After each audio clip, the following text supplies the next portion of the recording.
Hey guys, Sawbuck here, the Accidental Trucker, and today we're going to talk about truck driving school.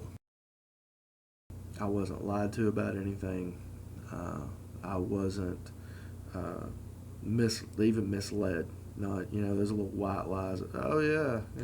I used to have a friend that said all the time he was going to go eat at McDonald's, knowing that when he borrowed my car and left my apartment, he was going to Burger King. I mean, silly, stupid little lies like that a lot of companies will do just because they can. They like to play games. There wasn't any of this. I'm sure Tennessee Truck Driving School doesn't want me to say this, but there was a woman there who had been there for 7 or 8 weeks. They want you to succeed. Her and her husband came in together. And she ended up having to go through the classroom twice, go through week 2 twice for angle backing and straight backing, and then week 3 doing 90 backing or alley dock. She was doing her best. She just wasn't getting it, kind of like the other guy I talked about. And they were working with her.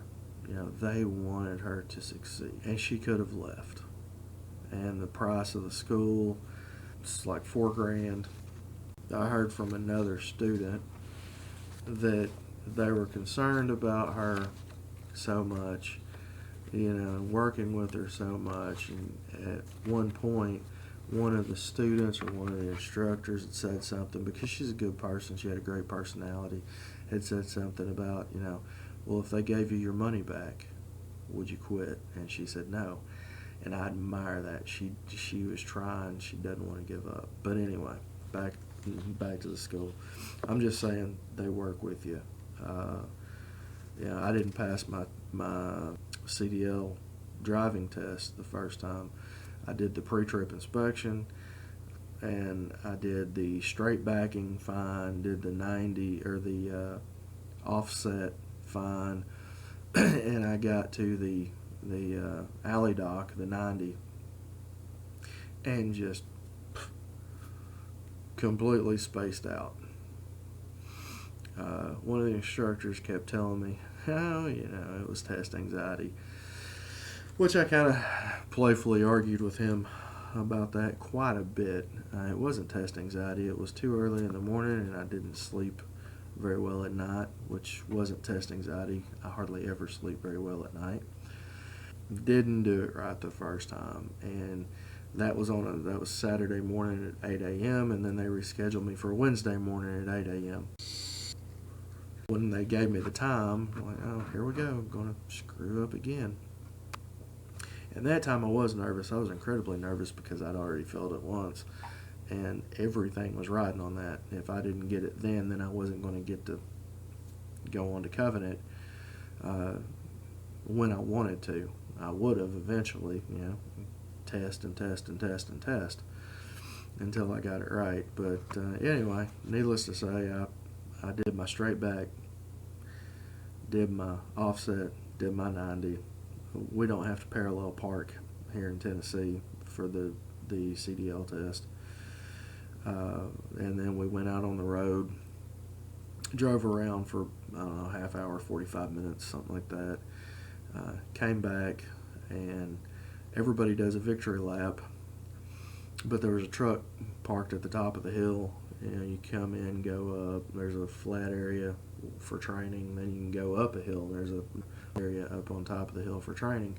And typically when somebody passes their test, they get to drive all the way up, do a big victory lap up in the gravel yard, come back down and park the truck. And we pull in, and I could have made it around the truck on top of the hill, but the guy testing me just told me to pull over. And I know that if you're out on the road and you mess something up, the tester has to take over the vehicle immediately. They will tell you, if you bump a curb, that's an instant fail. So they will tell you, hey, pull over. You hit a curb. I'm sorry, you failed the test. I have to assume control of the vehicle at this point. And none of that happened, so we get back, and he tells me to just pull over the side. I'm like, oh my God, what did I do? And he's just sitting there tapping on his little touch screen computer. And I'm like, Is everything okay? And he didn't say anything. I'm like, did it pass? He's like, man, do you really have to ask me that? I'm like,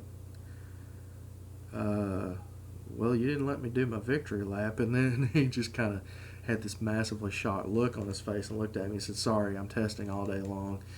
And I'm just, I got a lot that I've got to get done. And he just busted up laughing. And so at that point, I knew I was golden. So anyway, that was my experience there with Tennessee Truck Driving School. I highly recommend it. Like I said, they don't lie to you. They tell you everything up front. They did change the schedule on us, but they've got that straightened out, and all their paperwork has been changed to what the new schedule is. It was just my class that got that new schedule and had that change in the middle of the process. So there you go. If you have any questions, comments, leave them in the section down below.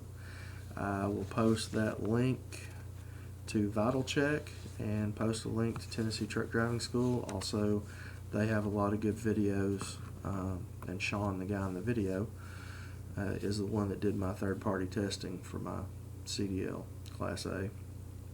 But if you want to see how to straight back, angle back, do pre-trip inspections before you get to school, you can check that stuff out, though don't let it freak you out, because it's a lot easier than it looks, and they work with you a lot. Alright, so that's the evening, and I will see you in a couple days.